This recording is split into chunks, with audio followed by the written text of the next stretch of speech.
وَلَقَدْ أَرْسَلْنَا مُوسَىٰ بِآيَاتِنَا، اور بے شک ہم نے موسیٰ علیہ السلام کو اپنی نشانیوں کے ساتھ بھیجا. 9 معجزات پے در پے آئے جو سورۃ الاعراف میں ذکر آیا، اور 2 تو کنٹینیوسلی اٹیچ معجزات تھے. ایک تو وہ جب اپنی بغل سے ہاتھ نکالتے تھے تو وہ سورج کی طرح روشن ہو جاتا تھا. آج کے زمانے میں نا آپ سمجھیں کہ کوئی مطلب LED لائٹ لگا لے، ظاہر ہے اس زمانے میں کوئی تصور نہیں کر سکتا تھا. اور دوسرا عصا پھینکتے تھے وہ اژدہا بن جاتا تھا، اور دوبارہ ہاتھ لگاتے تھے اور ان کے ہاتھ میں وہ دوبارہ سے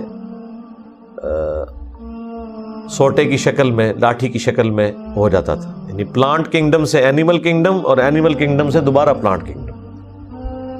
ان اخرج قومک من الظلمات الی النور، تاکہ کہ موسیٰ علیہ السلام بھی نکالیں اپنی قوم کو گمراہیوں سے نور کی طرف لے جائیں.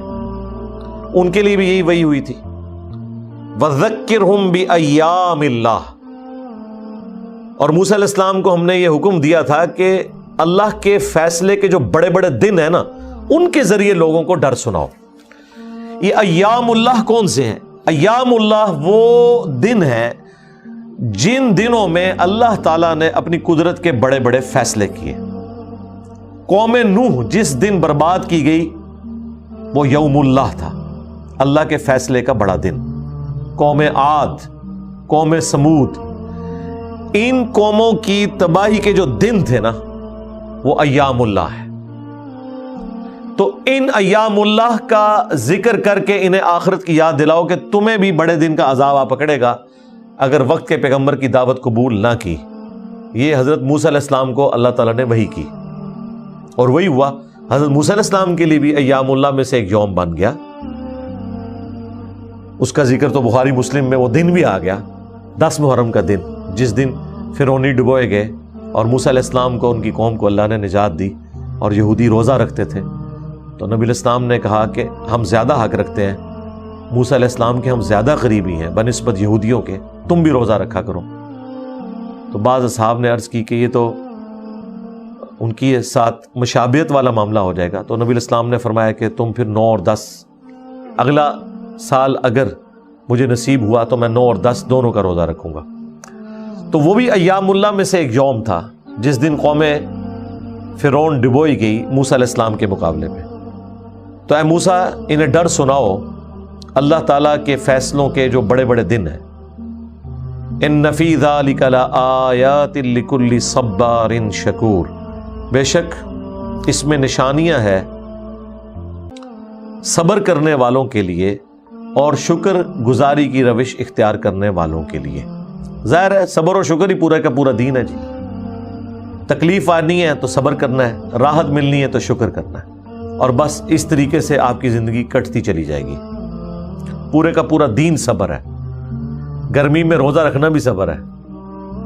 گرمی میں فجر کے وقت جب نیند بھی نہ پوری ہوئی ہو اٹھ کے نماز جماعت سے پڑھنا بھی صبر ہے. سردیوں میں ٹھنڈے پانی سے وضو کرنا اگر گرم میسر نہ آئے تو یہ بھی صبر ہے.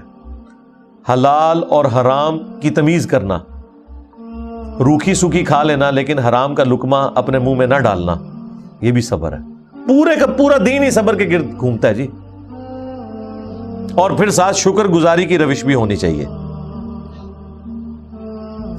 شکر گزاری نہیں ہوگی، نہ شکری ہوگی تو وہ صبر بھی آپ اپنا ضائع کر بیٹھیں گے.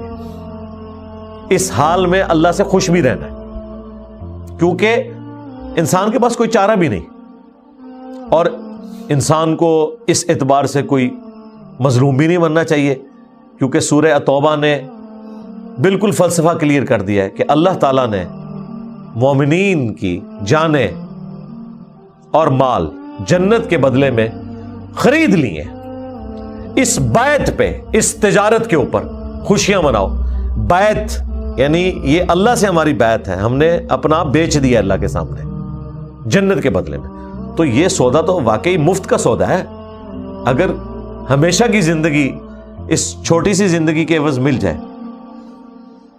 صحیح مسلم میں حدیث ہے، آخرت اور دنیا کی مثال ایسی ہے جیسے کوئی شخص سمندر میں انگلی ڈبوئے، اس کے ساتھ جو پانی لگے گا نا وہ دنیا کی زندگی ہے، اور انفینٹ یہ سمندر آخرت کی زندگی ہے. اور یہ بھی صرف سمجھانے کے لیے، یہ بھی سمندر بھی ختم ہونے والا نہیں ہے، جتنا بڑا ہے اس کی اگر آپ ریشو پروپورشن نکالیں، لیکن آخرت کی زندگی تو انفینٹ ہے.